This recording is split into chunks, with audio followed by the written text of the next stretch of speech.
Renee Blodgett, who is a co-author of Magdalene's Journey. We had the pleasure of meeting Renee at Susan Bratton's house with her coven of amazing women who all are in the sexuality field in some way, shape, or form, which is like what April and I got invited there. We're like, oh my God, it's our people. Super exciting. And so we learned about Renee's work and her book, and we're like, you have to come on our show. So I will stop blah, blah, blahing and we will dive into Renee. Renee, welcome to the show. And can you please tell us and our listeners a little bit more about how you got to where you are today as a novelist and modern mystic? Well, thanks for having me. It was so great meeting you at Susan's house, and I love what you're trying to do here. So I'm excited for the conversation. So I actually started in tech. I started in tech PR and was doing a lot of technology launch startups for the longest time. And over the years, I started feeling that there was a gap between business and spirit or soul. I started feeling that everything was really turnkey. It was about flipping companies. There was a lack of women leadership in the tech industry, particularly in Silicon Valley.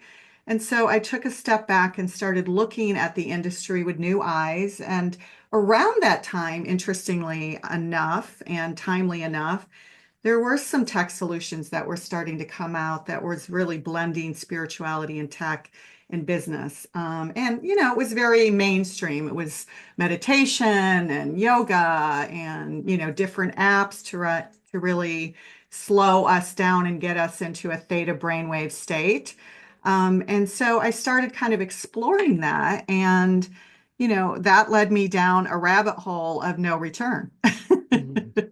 Yeah, it was quite a fascinating journey. And so around that time, I met my partner, who is a full embodied channel. And, essentially for those who are not familiar with that language, just think of it as an expanded state of awareness. Really, that's really what it is, where we are tapping and connecting to our higher self. That's Mhm. really the best way to describe it because there's a lot of, still to this day, there's a little stigma around that. But at the end of the day, really what it is connecting to our higher self, which is connecting to the all. Mm. And in that space, I think the clarity of what our soul's purpose or journey is supposed to be is able to come through because there's no clutter, right? There's just space and silence to hear what your higher self needs to hear. And Totally. so Yeah, that's kind of what got me on this journey. And the book is a result of it I over love many that. years. How long did it take you to write the book, Mary Magdalene's Journey? Magdalene's Journey. I guess it started out in the middle of COVID. Isn't it interesting how many things got birthed during that time? But it Our started, book too. yeah. Yeah. Was it really? Yeah. Oh, that's Uh-huh. great. Yeah. Yeah, I think a lot of things got really birthed because as a global society, we had time to go inward. To Hmm. press pause. Hmm. Yes. Okay. So And it things took, are slowing and down. things Yeah. were slowing down. Animals came back to life. So no, they did. The animals, like They did. the They oceans did. were Yeah. restocked with fish. So it's funny because you're right. People, especially talking about the higher self or this mystical world, they get a little like, oh, ew, or they shut down or like, I don't really know what you're talking about. However, anyone listening that like think about when you're in flow, like when you feel really good and things are just happening and you're like you are just like in that space, whether it's you're at a party with friends talking or just good things keep happening to you. Maybe it's one day, maybe it's a week, maybe it's a month, maybe it's a year, maybe it's your lifetime. But like when you're in that higher state and you feel like you're exactly where you're supposed to be, that's what I think of it when you're talking about the what your partner does. Which you what say what you the title that you gave him. Well, he's a channel. He's a Mhm. channel. A Right. channel. But we don't always use that, right? It's a language that works in certain spiritual circles where they can connect to that word and know what you mean immediately. But I think for more mainstream audience, I think what you said is absolutely perfect Mhm. because truthfully, everyone channels, right? James Cameron channels, all the Hollywood producers when they're, The Hobbit, is that channeled? I don't know. I mean, it's really language and semantics, isn't it? But I think when we're going into our inner journey, whatever that is for us, we're channeling. We're channeling our higher self. We're channeling story, narrative, something that is, let's just say it's something that's higher than ourselves, that's here to serve more than just ourselves. Maybe that's a better way of That's putting it. great. I love that.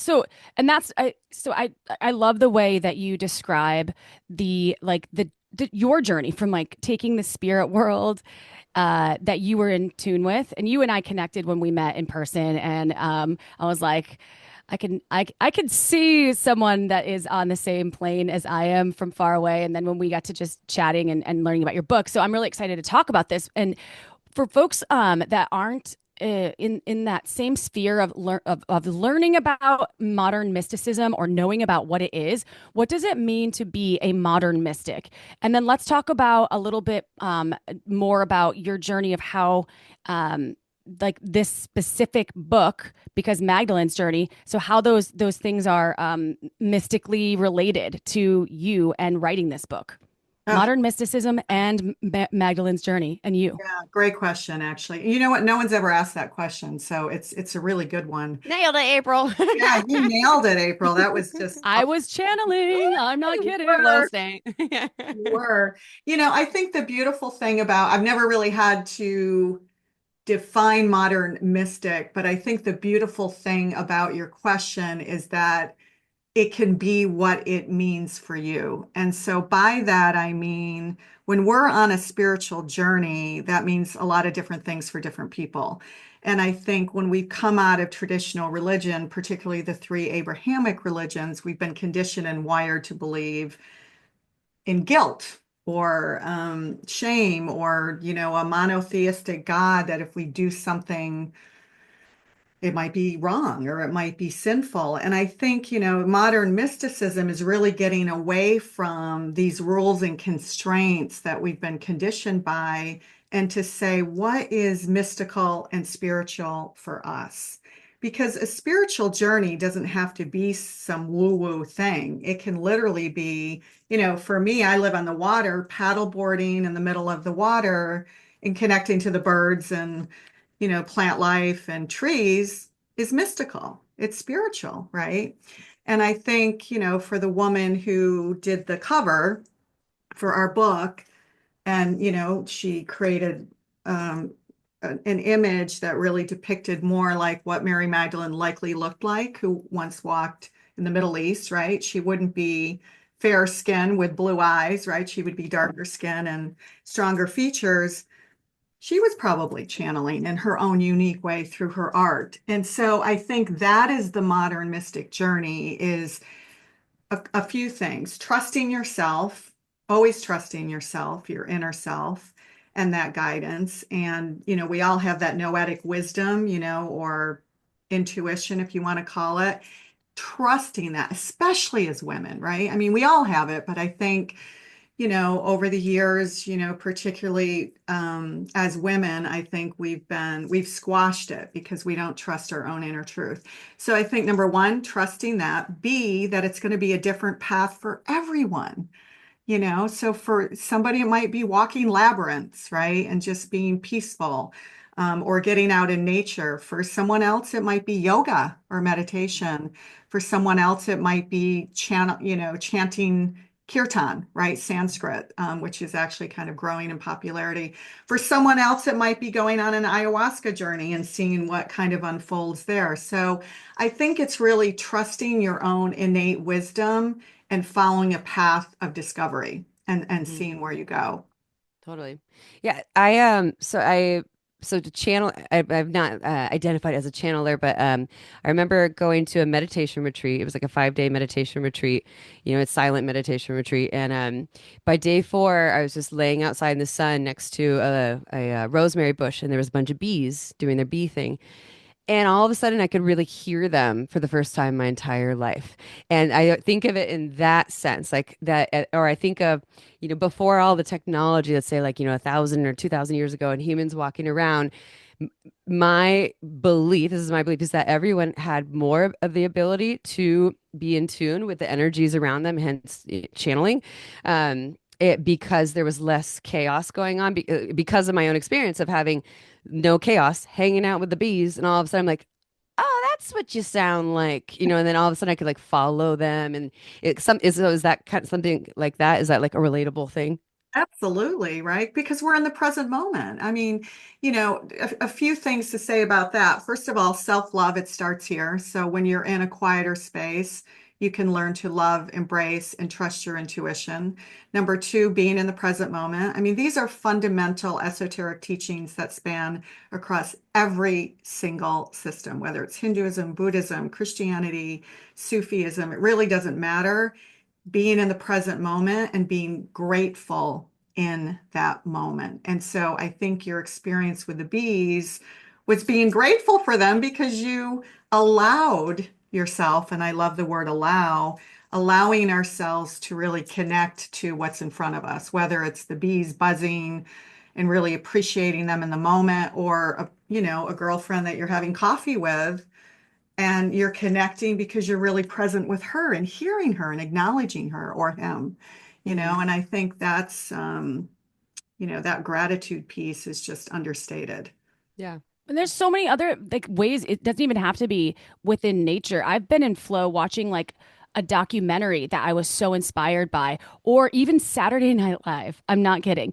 Like being inspired by the creativity that I witness, or a piece of music, hearing a piece of music that moves me. Like I feel like I'm channeling something, and sometimes I'll just like cry for no reason, and I'm like, what's happening? Anyway, Hmm. that being said, we like I don't want to get off trail about the like how like that feature of life and being in that moment, how that drove like this desire to write your book. Because Hmm. this is your first book. Is this your first book? I don't even actually, I don't remember. We talked about this, but what did you tell me that you had more than one? Well, I've been a writer for a long time. In fact, Okay. it's the third female blogger ever, which is not, Woo! yeah, I don't share that with too many people. What? Because, yeah, That's I know, so I know. cool. I've been around the block for a little bit, but one of the reasons I was always quiet about it is because I was a publicist. So my job and role was to make other people not famous, but put them on the stage, elevate them. And so I was always a little bit hesitant to really kind of push my personal blog at the time. But yeah, I was around from the early blogging days before we had things like Square and WordPress and any of those tools, really. And so, I've done a lot of writing. I've, had a column at the Huffington Post for a while, and I've written for magazines and founded my own online travel magazine, which has close to 10,000 articles that I've penned Wow. on various topics from transformative travel to tech and food and wine. And so I've done all that and then authored, I don't know, I guess 5 or 6 workbooks, and I guess 6 photo books. Yeah, 6 photography. Dang. You're impressive. Okay. But That's amazing. this is the first novel. Yeah. So Okay. Okay, got it. Yeah. So with it, so okay, you shared a little bit about kind of the inspiration for writing this book, for co-authoring this book, Magdalene's Journey. And so maybe I'm going to combine these questions with so if there's other things you want to say about the inspiration for actually the driving factor for writing the book, and also you talk a lot about the need to rebalance the masculine and feminine energies. We were talking about this a little bit before the call. And what I love about what you say about this is that it's not just about this like female versus male thing. It's about healing all of the energies and wounds on all sides within all of us. Can you elaborate more on that and how that fits in the book? That's 3 questions in one, I think. yeah, no, I love that too, because often when we hear the word masculine and feminine, we think male and female, and that's really not what it is. So when you think of us, I don't want to get too esoteric on you all, They but not like us. They not like us. They not like us. but Good really roll. we're just energy, right? And there's science that proves that we're just energy. So if we can think of ourselves not as these physical, bags of, bodily, whatever, physical presence kind of walking around, and that we're energy beings or spiritual beings having a physical experience, then it's a little bit easier, I think, to go to the notion of we all have masculine and feminine energies in each of us. And so I think the need to really rebalance right now comes from the fact that we've been out of balance for so long. And so we each carry masculine and feminine energies, regardless of what sexual orientation you connect to, right? Because it's really not about that. And so the need to rebalance right now is to ebb and flow, almost like, think of it as an infinity eight. It's really not about get into the masculine, get into the feminine. It's about ebbing and flowing with those energies as needed when things come up in your life. And so think about it as triggers, right? These triggers that we all have that come up in our lives, and think, okay, how can I ebb and flow with that? Am I going to be in this receiving, listening, nurturing, feminine place of hearing, receiving, embracing, loving? Or does it call for action, external, outward, got to get this done, and there's need for both, right? But unless we're aware in the present moment of what energy is needed, we're going to go too much into the masculine or too much into the feminine, and we're not going to be in flow. And when we're not in flow, everything hurts. Hmm. Yeah.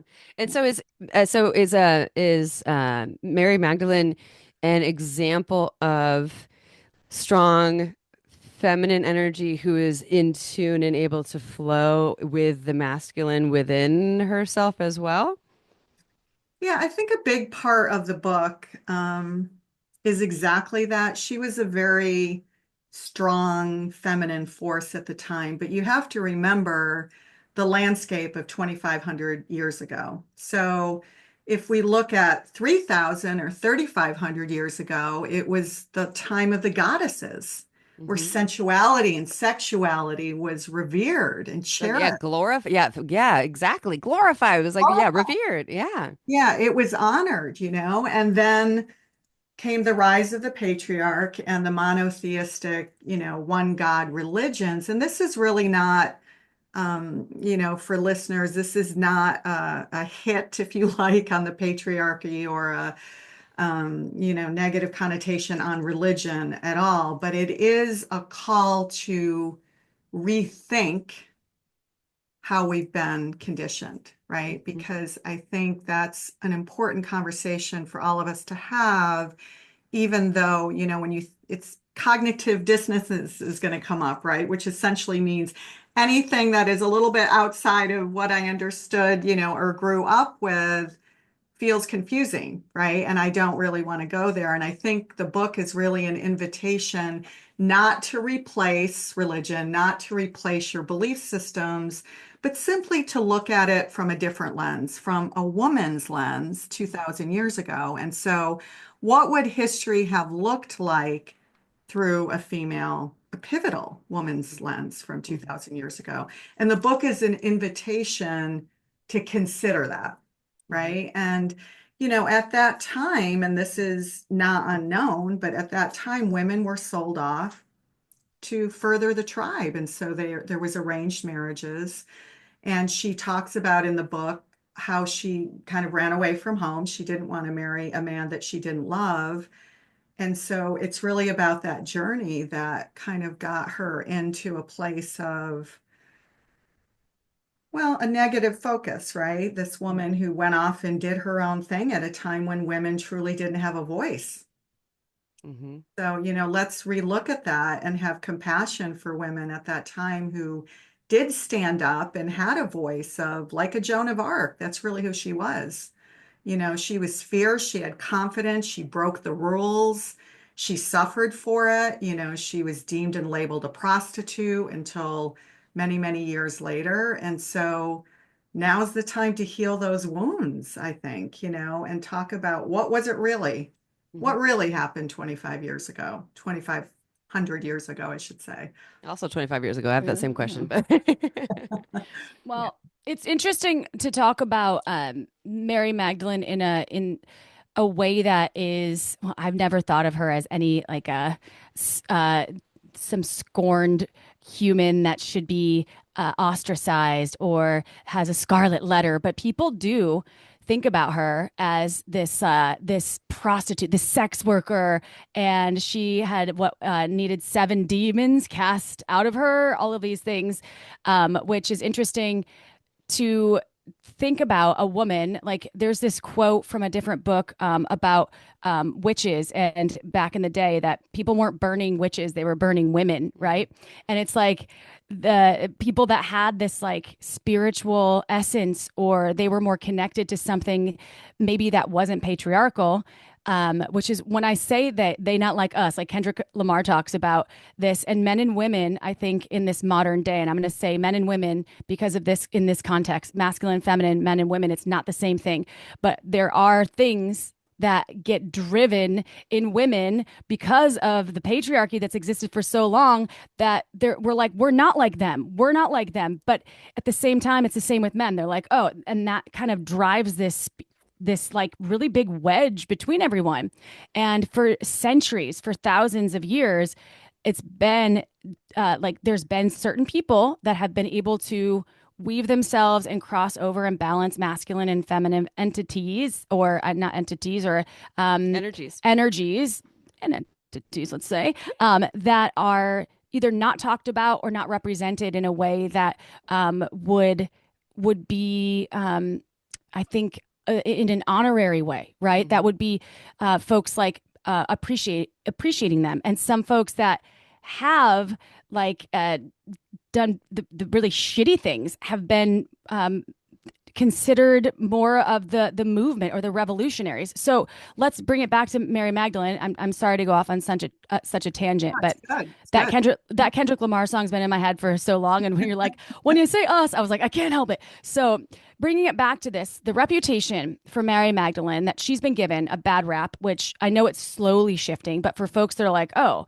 I thought that she was just a biblical prostitute with this seven demons cast out of her. So how did this narrative like impact society, not only today, but like how society views more like morality, the ethics, and how women must behave? Yeah, I know. Man, there's a lot to unpack there. And, as part of the book, it should have really been out a year and a half ago. And then what happened as I was reading through the book, there was a part where Magdalene tells the main character, Rochelle, in this context, it's a conversation between Miriam of Magdala, right, which was her name, and Yeshua of Nazareth, right, who the world knows as Jesus.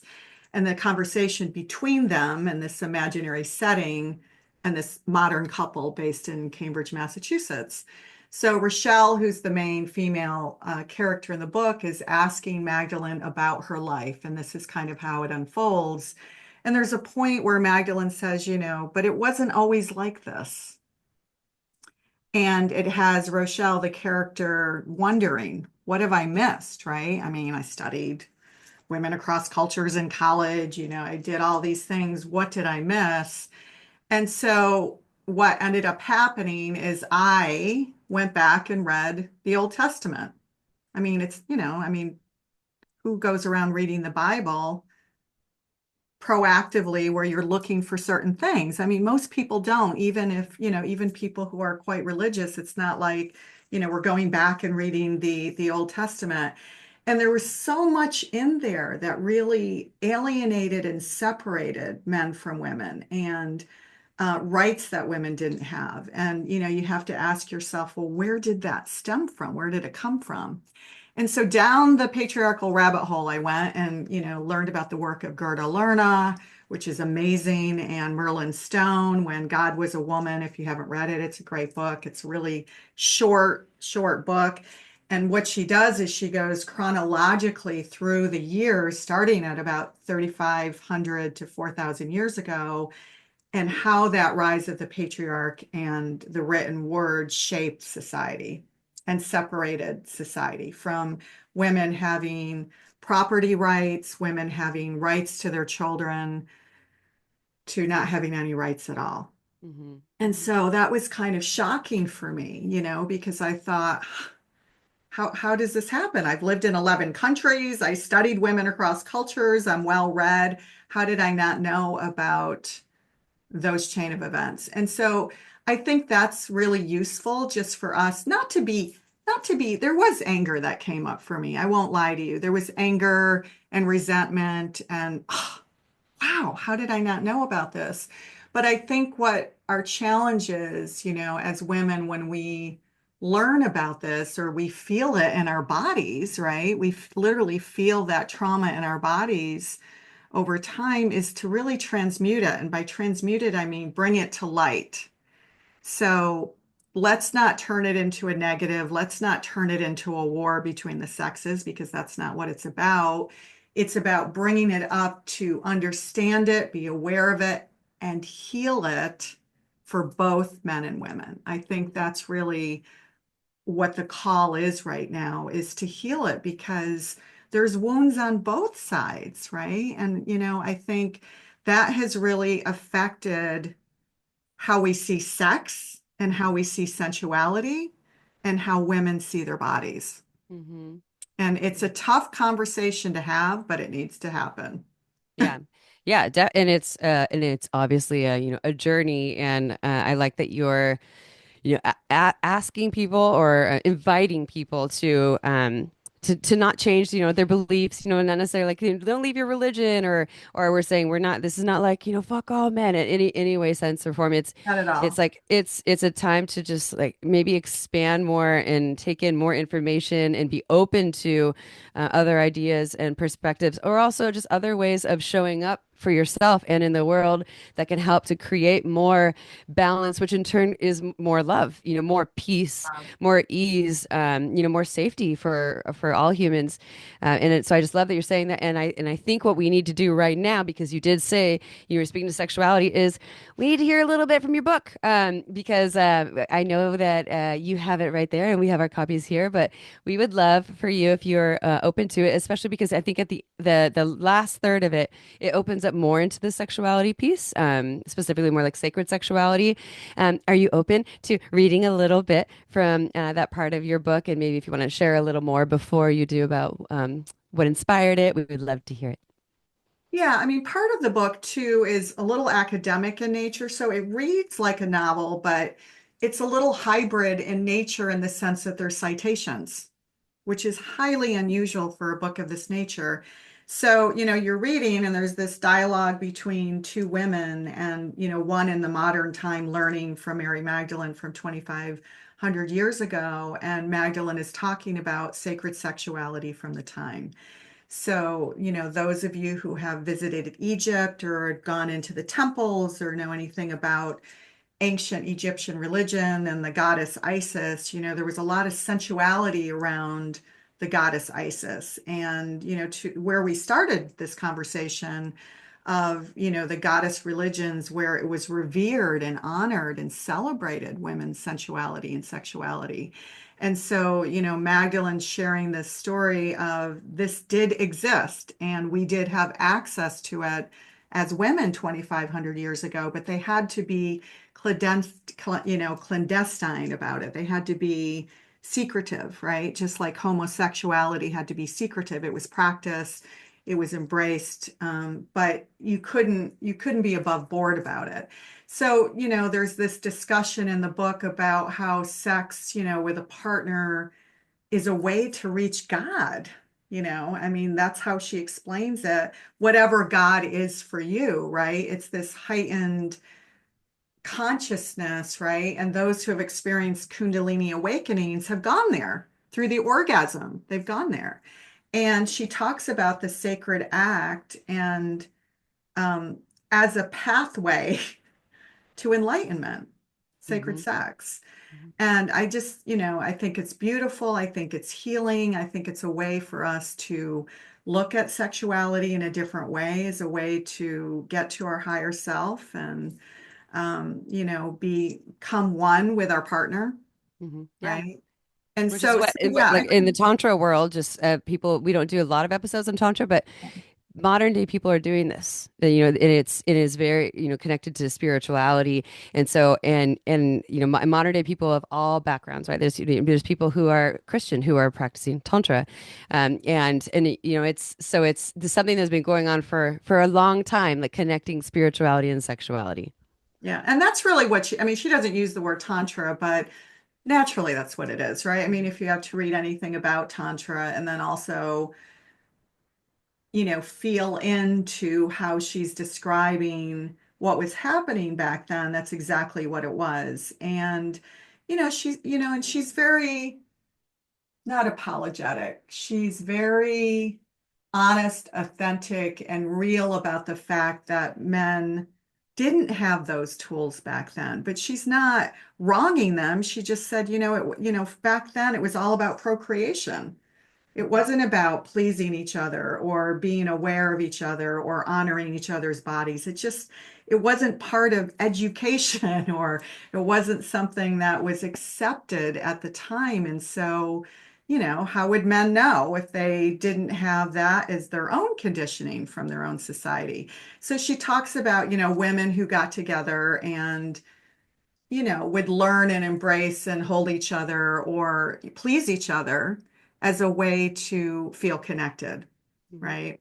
And so that's going to be a little controversial, but I like it. Bring it. bring it on, Bring it right? It's on. a little bit controversial, but really it was in this loving space of sacred sex and sacred sensuality too. Hmm. Hmm. So yeah, I can read a little bit. Yes, please. There's not a lot in this book, but the next book, because there's another one coming, is going to go a little deeper there.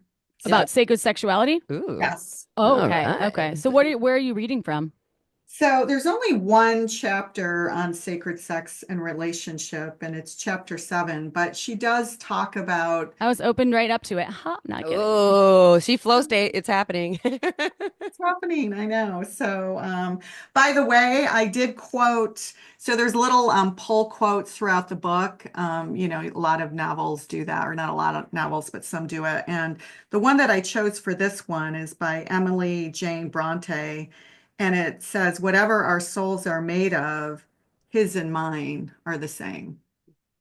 So that's kind of this idea of the Kundalini or the tantric connecting of the souls through sacred sex, that we become one, right? We become one and we're connected to the all. So, okay, so this is really more the little bit of the academic background about it, but we've talked about it. So, it says, consider history and our social conditioning as a result of what we were fed in schools, churches, synagogues, and other institutions. Turn back the clock, not that far, and sex was only permissible for a woman when she was in a man's property. Anything that deviated from this hard rule turned her into a harlot, which was punishable by death. This, of course, led to centuries of brainwashing about what was acceptable and holy versus what was ungodly. Those sexual customs of the older religion embraced women's sexuality rather than shunned it, how could anyone even reconsider it as an alternative option when cultural norms that countered it everywhere you turned? Older religion was the one that Merlin Stone, she's the author of When God Was a Woman, referred to as the one that worshiped the female deity, which had been practiced for thousands of years before patriarchal religion took root and led to biblical references that justified male dominance in nearly every aspect of society. Sadly, these became the values that the three Abrahamic religions embraced, fearing the angry, jealous God they would become consumed by. So, squashing this ancient goddess religion had become vital to male dominance in politics, religion, and social affairs. With such deep-seated rules and laws that defined morality, it's no wonder so many had a hard time talking about sex openly. And I would say, I'm a little older than the two of you, even in my generation, right? Growing up in New England. And so, but her gift to humanity was her sensuality and her sexuality. and it's sacred and holy. And this goddess religion embraced, right, love and procreation. So, I'll just this last little bit. Historians and archaeologists have known about sexual acts and customs in ancient temples for years. We talked about that in, the Isis tradition in Egypt. But bear in mind that, there were men who minimized these traditions as primitive, symbolic, and even related to magic. So the more accurate history of goddesses and rituals surrounding them remained in the background and to some degree still does today. Mhm. So, they're talking about how it's reemerging now and how it's reemerging in a slightly different way, right? Through education. So that's a little bit academic and kind of heady, but just, where Rochelle, the character, is learning about this goddess religion and how it got pushed down, and how it was a part of our history, our collective history, even in the East, where women's bodies and our sensualities was revered and cherished. So anyway, that was a little bit about the revelation that Rochelle discovers, and I is love coming to that. terms with. Yeah. I think that's a great passage from your book and a great way to kind of weave what we've talked about into sex and the masculine and feminine balance, and people that are maybe listening and questioning some of the things that you've heard today. Like when you start diving into that balance of masculine and feminine, look at some of the teachings that were offered before the Old Testament, how the world, what we know of it, worked, and who was revered and who was honored, and how that's shifted. And ask yourself questions. It's really interesting. History is very, very interesting, Mhm. and not everything you read in one sort of text can be taken. So I think like so factually, like people take the Bible so factually. I think that there's other teachings out there that now that we have so much access to information and resources, that you can start unraveling some of the other aspects of things that may not make sense, that you have been taught from maybe the Bible or maybe some of the other religions. And this is not a podcast about religion. Thank God. Oh, Oh, because it wouldn't be our specialty. That's what. no, and Nor mine, by the way, Yeah, nor no, mine. um, but we're talking about something beyond. It's but it's all part connecting of it. this. Yeah, We exactly. are, no matter how, if you are, especially let's talk about an American citizen, then you are, I remember having to do the Pledge of Allegiance, and you pledge of allegiance to the flag, but then you're talking about it's a one country under God, right? And so God has been, it's part of the Constitution, and it's a part of how we were It's raised. on our dollar bills. It's on our dollar On our bills. In cash God we monies. trust. Yeah. So, bringing it back to your offerings, because I just want to say that it's all relevant to Amy and I's experience with shameless sex, because history unfolds itself all the time, whether it's 25,000 years ago, which maybe less information there is about there, or 2,500 years ago, or 25 years ago. We can always learn more and experience different viewpoints and different perspectives, and different just different worlds that existed. And to So see how it's still here. Like it's so interesting. yeah, Like something that's 2,500 years is still here, affecting various aspects of and being a woman, a man and in what relationship, was sex. present and we don't know about, Hmm. right? what Yeah. what other what other Lots pieces of things. I'm are sure. we learning about, right? Because that's what you have to look at. And I'm always curious, and I love being curious, and I'm always questioning. I'm never like, that's how it is, right? At least in my world, I always think that there's so much more to every piece of every story in history, Mhm. because you could see even events unfolding today that are taken from 17 different cell phone cameras, right? That people are videoing certain events, and there's all these different perspectives because they're all taken from different ways Mhm. and different commentary. So it's like this book I think is really it's beautiful, and I really appreciate that you are offering this to the world.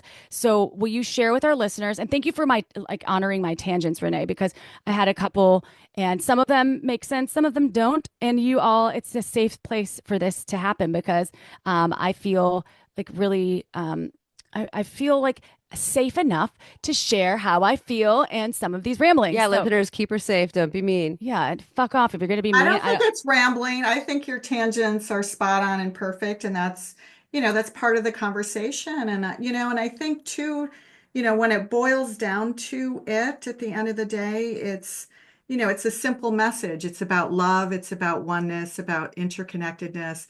And this is for men listening too, right? That, the message is honor your bodies and honor because I know there's men who have gone through where they feel intimidated or, this is not just the women's story. It's about how it's impacted all of us, right? Collectively. And so the invitation to heal that is self-love, love yourself, know that your body, there's nothing shameful about our bodies. And there's nothing shameful about expressing it in an open, beautiful way with each other, whatever that unfolds and whatever that looks like. And I think, unshaming our bodies and unshaming sex is the way forward, right? Hmm. Because that brings us to a place of oneness, connectedness, and, better relationships, right? Between each other, regardless of what sex you connect to, right? Here to that. We're here I was for gonna that, say amen sister. or amen, but I am. I just did amen, amen. Here, Aho. here. Aho, All the ways that aho. we can say yes, please, or I am with you, or we are one. Wow, full circle. I love this. Okay, so you have this book, and I think you also have some other offerings. Can you tell us and our listeners a little bit more about how people can buy the book, find your other offerings, find you if you work with people, all the things? Please, thank you. Absolutely. So we do have a website for the book, and that's magdalenesjourney.com. So it's just, magdalenesjourney.com.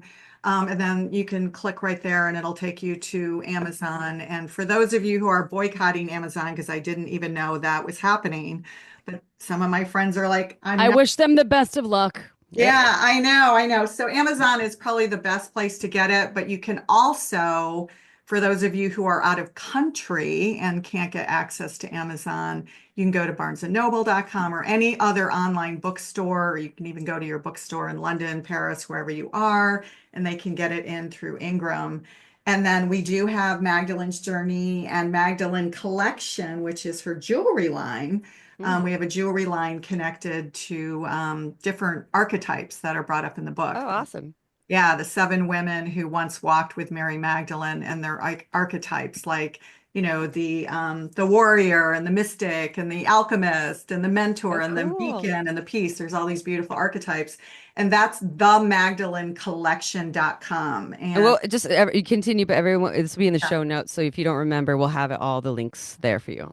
right. Yeah, that's awesome. And that's really a collection dedicated, very affordable too, because we want to not there to be a barrier for women to embrace this energy and the archetypes. And anyway, yes, so we would love that. It's dedicated to women's voices and untold stories, right? Is really what that's about. And then more about our work with my partner is bluesoulearth.com. And we have a couple of membership programs, and one for women only is called Magdalene Sisters. And it is spiritual in nature, but, certainly it's very open to all belief systems or none at all, right? And that's really what it's about. We really focus on what's called Gnostic teachings. And that means that the real source of power comes within. Mm. And our Blue Soul Ignite membership program is similar. That's for men and women, and similar, just Gnostic teachings. The real guru that you seek outside is you. Hmm. Hmm. So those are our offerings. You can find out about them at bluesoulearth.com. And then I also work with women to get them into alignment with their voice, their authentic voice and their message that they need to speak to the world, because that's another big part of the book is Magdalene is saying, women, It's your time. Yeah. Speak up, speak your truth. Don't be afraid. No one's coming after you with a pitchfork, right? Now is the time to speak your truth and say what you need to say in your own authentic way. Love So, it. I Yeah. love it. So they all like us. They all like us. We'll turn it around, right? So I love this, Renee. So great to have you on the show. And thank you again for your wisdom and for like letting us into the world of Magdalene and Mary Magdalene and her journey. And thank you again for just honoring us with all of your energy and your humanitarianism. And thank you. I hope everyone enjoyed this. Go check out Magdalene's journey. And if you're boycotting Amazon, then go to your local bookstore and then tell me all the ways that I should buy my toilet paper and things because they're always sold out at the At drugstore next to my house. the local health food store, No, it's locally that owned. toilet paper hurts your butt. Well, you have a bidet, you'll be fine. Okay. Anyway, not turning this into me. So, for all of you listening, thank you for tuning in to the bonus episode and check us out on what? What Amy's laughing at Keep me. laughing. That's what it hurts my butt. It hurts Sorry, my sorry. butt. And thank you for tuning in to the bonus episode. If you're on the toilet, what kind of toilet paper are you using today? Um, Email us at 555 yeah, 5555. I do love my bidet. So, I love this so much. This is when I get in flow, when I'm playing and laughing. If you love this podcast, if you love our work, and if you don't, then that's okay too. We don't need to hear from you, but if you do, give us 5 stars because reviews help more people find Shameless Sex. It keeps this podcast alive and it keeps us just like continuing on to do what we love. So, Renee, love you. Mwah. See you soon. Amy, love you. We'll see you for another time. So, see you next time, which is another CUNT, Amy. Ooh, I love it. All right. Ciao for now.